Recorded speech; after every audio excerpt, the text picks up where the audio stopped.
Hi, I'm James, and welcome back to Storytime with James. Make sure you like, subscribe, and leave me a comment if you like. All right, this one's called Doug Finds Out. Yes. Look, there was this guy I came to know. His name was Doug. Okay, he worked he worked as a he was a cool dude. He was a cool dude to me. Look, he once worked as a deputy jailer. Down for MPD. He worked as a deputy jailer, but he got fired from for some reason or another. You know, he just got ended up getting fired, but he ended up working down down at the hotel with me.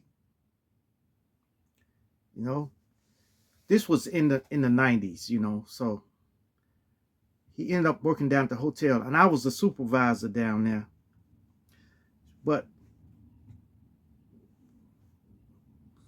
a few days, he did good for a few days. He did real good for a few days. Then all of a sudden he started slacking. Yeah, started slacking. He started hiding, and you couldn't find him for hours. And he wouldn't answer the radio, and he was never around when you needed him. Yeah, never around when you needed him. He would show up hours after the fact. Well, anyway, all of a sudden his wife left him. Yes, his wife left him, and he was happy. He was happy. He said he was happy. He said he can spend more time to himself now, which is crazy. But hey, that's the way it is. Well,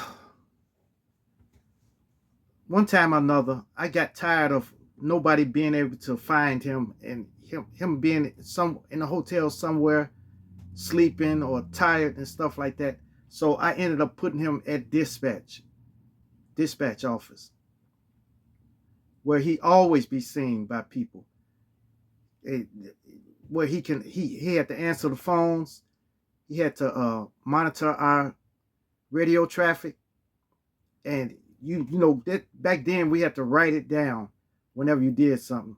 Now we have to enter it into a computer, but you had to write it by hand. So he had to do that, and he had to answer the phones and watch the cameras. Okay, so as he was watching the camera, as he was watching the cameras and stuff, somebody came into one of our restaurants and stole several bottles of expensive wine and a bottle of champagne and stuff, and he didn't see nothing. And they had to be running back and forth in there, and he didn't see nothing. So after that, he got wrote up, and I think he got suspended for a couple of days. He came back to work, and when he came back to work, his job was outside, which was a parking attendant. So he was walking around outside. So after that, he ended up walking around, and then he ended up sitting on the bus stop, and went to sleep. Yes, he went to sleep on the bus stop, and there was bums sitting next to him, homeless people. They would sleep there too. So man, after that, and people took pictures of him. People took snap pictures of him. They went to snap pictures of him sleep there with his uniform on. Luckily, he didn't have no weapons on him because they had picked his pocket. But somebody had took his wallet though. So after that, we called him in there, and I said, "Hey, you got to go. That's it." That's it. I like you, but you got to go. So he was out on the streets. He was out there and stuff. But he ended up losing his apartment that he stayed in. Him and his wife used to stay in, but he ended up losing his apartment, and he was ended up looking for jobs and stuff, trying to look for jobs.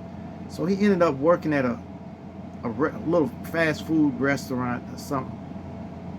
So he did that for years. But then years later, I ended up working at the libraries, and I was walking the floors one day, and I walked past him. And I saw him. I said, I know this guy.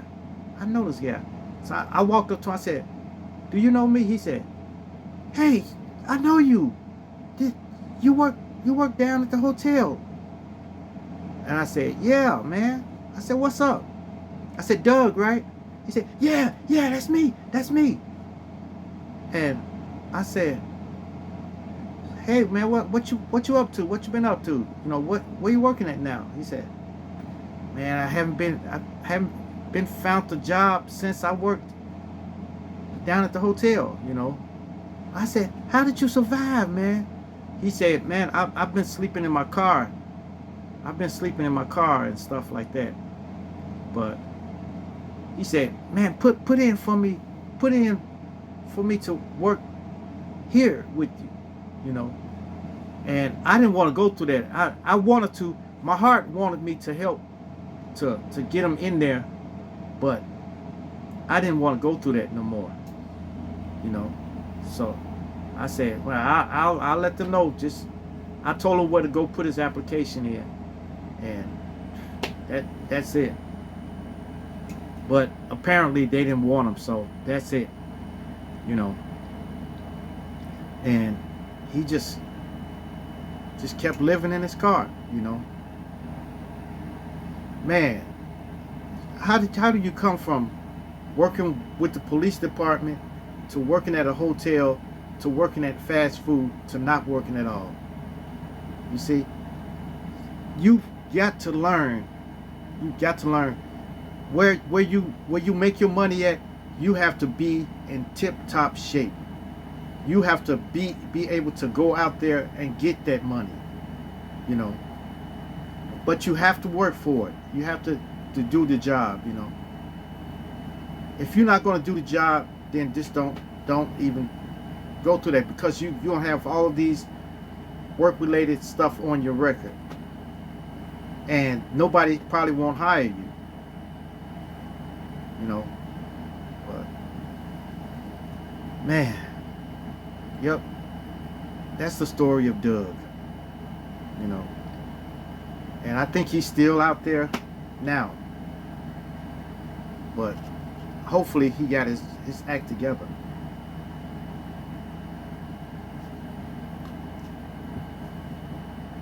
Cranberry juice. All right, you guys, make sure you like, subscribe, and leave me a comment if you like. And hit that bell notification. Hit that bell notification so that you know every time I drop another video. And share.